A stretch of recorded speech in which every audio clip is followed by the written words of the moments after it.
Akala ko po nung nag-issue ng resignation order ang ating Pangulo akala ko totoo na eh. Akala ko naman yung bureaucratic reset. Kahit kunti lang, naniwala ko, baka okay naman yata ito. Wala rin. Akalain mong naglagay siya ng PNP si Torre na naman. Kilala niyo ba si General Torre? Si General Torre, bakit siya yung nagpanggap na representative ng Interpol? Hindi totoo yun, sapagkat kung totoo na nakipag-cooperate ang Interpol sa ating bansa, dapat sana nakausap niya siguro yung Pangulo ng Pilipinas o kaya yung DILG Secretary. Ngunit wala naman tayong nakita na representative ng Interpol na pumunta sa Maynila. Meron ba kayong nakita? Pagkatapos nung inaaresto si Pangulong Digong, pinakikita ni General Torre yung kanyang cellphone, yung warrant of arrest nasa cellphone. Nakakita ba kayo ng ganun?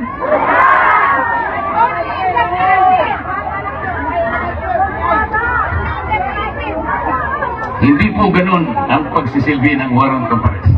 Dapat po yung representative ng Interpol ang pumunta sa Maynila, dala-dala niya yung physical copy ng warrant of arrest. Ganon po yung paraan, hindi po pinakikita sa cellphone.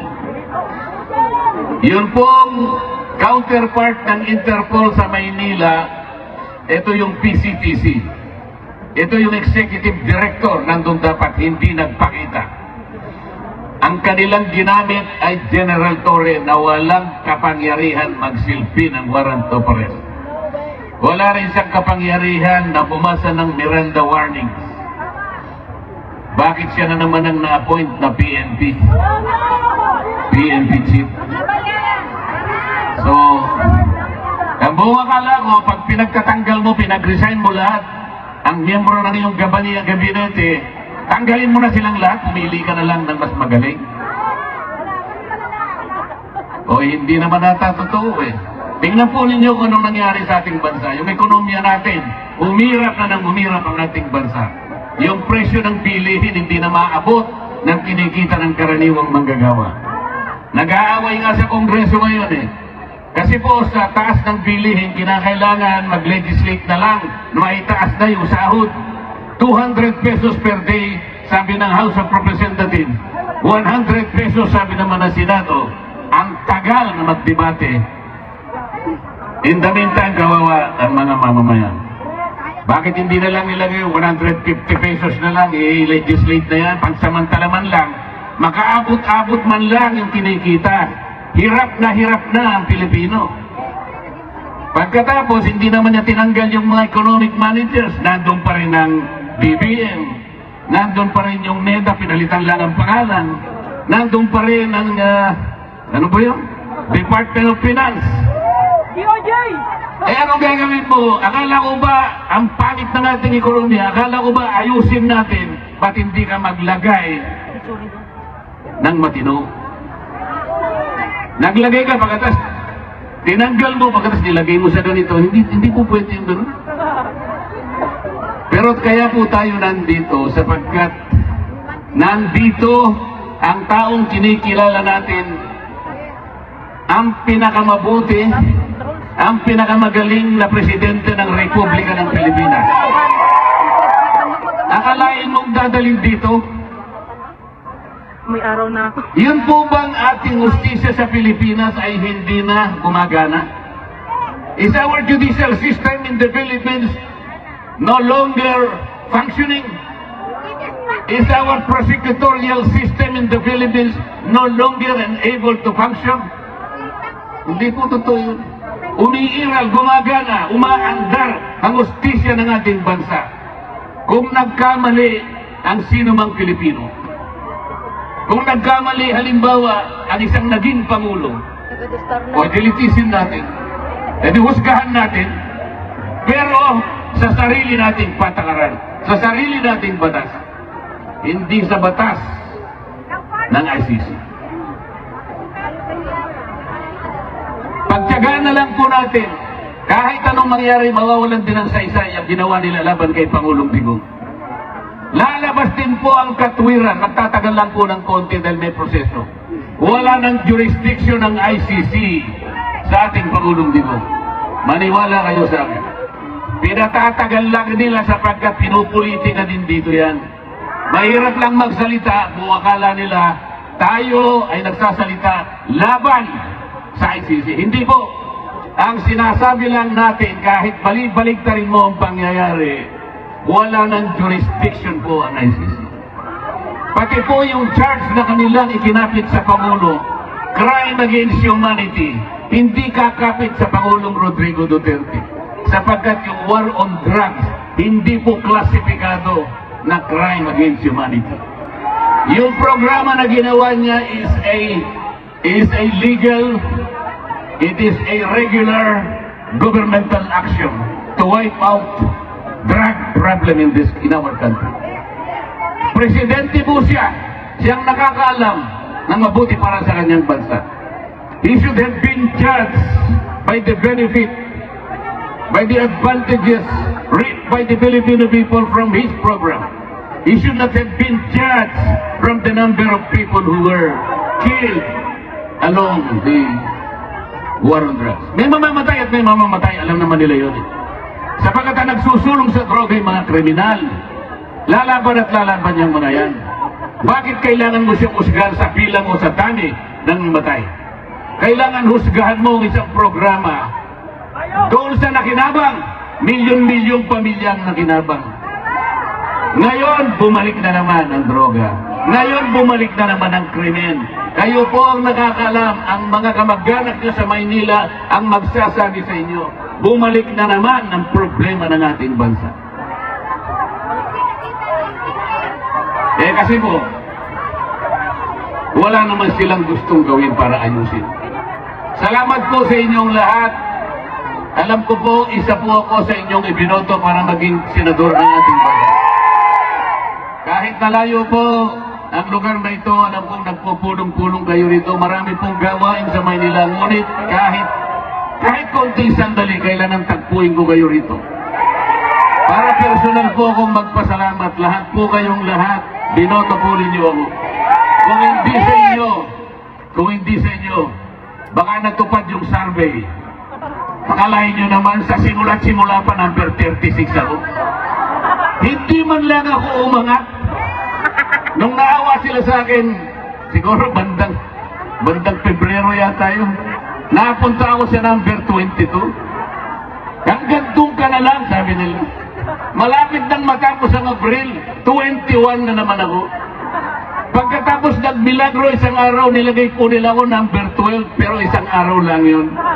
Binaba na naman nila ako sa number 18. Tingnan mo ninyo, ikaw walang hiyaan ng mga survey companies na yun. Naniniwala pa ba kayo dyan? Sipin ninyo. Merong isang media practitioner sa Maynila, babae, di ko nababanggitin ang pangalan, baka sumigat pa. Hindi makamove on. Hindi siya makapaniwala bakit daw si Rodante Marcoleta naging number 6. Hindi niya kasi binabasa yung ating mga kababayan katulad ng inyong mga kamag-anak at kayong lahat. Hindi ba niya alam kung gaano ang kinontribute na boto ng lahat ng OFWs? Bakit hindi niya alam yun? Bakit tinitingnan niya? Ako na lang tinitingnan niya. Paano nangyari yun? Sabi niya. Paano nangyari si Marcoleta ay nanalo? Paano nangyari yun? Nakakaawa yung tao na yun. Nakalimutan niya. Nakalimutan po niya na pakaraming nagmamahal pala kay Rodante Marcoleta. Ngayon po, masasabi ko na sa inyo, lintik lang ang walang ganti. Ginawa, ang gusto nila number 36 ako. Sabi ng mga tao, hindi. Kailangan maging number 6. So yun po yung nangyari. Yun po ang nangyari. Umanda sila. Ito pong impeachment na kinakasa nila, bahala sila. Bahala sila. Pero kung ako ang masusunod, sabi ko sa kanila, para mabawasan ang kahihiyan ng ating gobyerno, para hindi na mapahiya ang administrasyon, tigilan nyo na. Tigilan nyo na para hindi na mapahiya. Ngayon, kung gusto nyo mapahiya, o ituloy nyo. Hindi rin naman kayo mananalo. Kahit saan tayo mapunta, hindi mananalo. Hindi mananalo ang kalaban ng ating Vice President. Sinabi ko na noong una, uulitin ko sa inyo, kung ayaw nilang itigil, nasa sa kanila. Pero kung gusto nilang mawala ang kanilang kahihiyan, itigil na lang nila. Ngayon, ayaw niyang tumigil, purbahan natin. Sige, isulong ninyo. Pareho din naman ang mangyayari. They will not be able to remove the Vice President. Itaga mo sa bato yan. Itaga nyo sa bato yan. Walang mangyayari. The Vice President will stay as Vice President.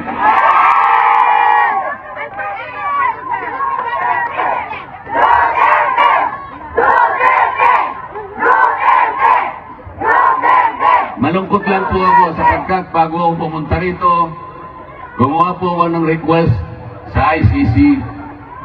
Payagan nyo sana ako kahit ilang minuto lang, makausap ko ang dating Pangulo ng Republika ng Pilipinas. Nakikiusap ako sa inyo, sabi ko, sapagkat gusto ko siyang makita ng personal, para personal kong sabihin sa kanya ang aking pagpapasalamat. Dahil ako po'y naging senador dahil sa tulong niya. Marami pong tumulong sa akin, ngunit siya ay malaki po ang naitulong niya sa akin. Naghintay po ako ng mga ilang araw. 1 linggo siguro o mahigit pa. Hanggang ako po'y tumulak papunta rito, wala po silang ibinigay na sagot sa akin. Sa aking palagay, hindi rin po ako makakapasok para makausap ko man lang. Kahit na ba 3 minuto ay hindi nila ako bibigyan? Anong klaseng justisya naman yung ICC na yan? Dito pa naman sa Europa. Ang akala ko dito mas matatag, dito mas malinaw ang justisya sapagkat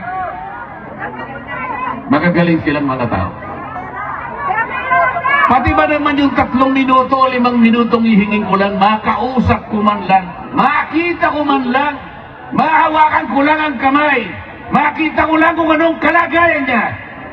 Sapagkat malaking bagay naman po para sa isang tao na kagaya niya.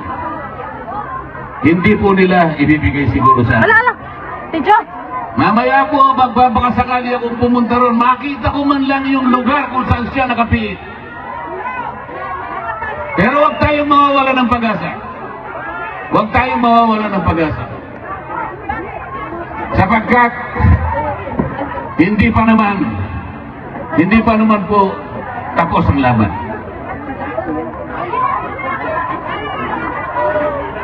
Sa ngayon po, maghintay lang po tayo. Maging matiisin lang tayo. Huwag tayong susuko. Huwag natin isusuko ang laban. Nasa panig po tayo ng katuwiran. Nasa panig po tayo ng batas. Alam ko po, si Pangulong Duterte malakas ang kanyang loob. Hindi siya papayag. Hindi siya masisira ng loob. Kilala ko yung tao na yun. Makikipaglaban siya para sa inyo. Kahit kanya ng kalagayan niya, nakapiit siya, pero kayo ang inaalala niya. Kaya, huwag po kayong mawawalan ng loob, huwag kayong mawawalan ng pag-asa. Tatapusin po natin ang laban. Maiuwi po natin ang Pangulong Digong. Let's bring him home.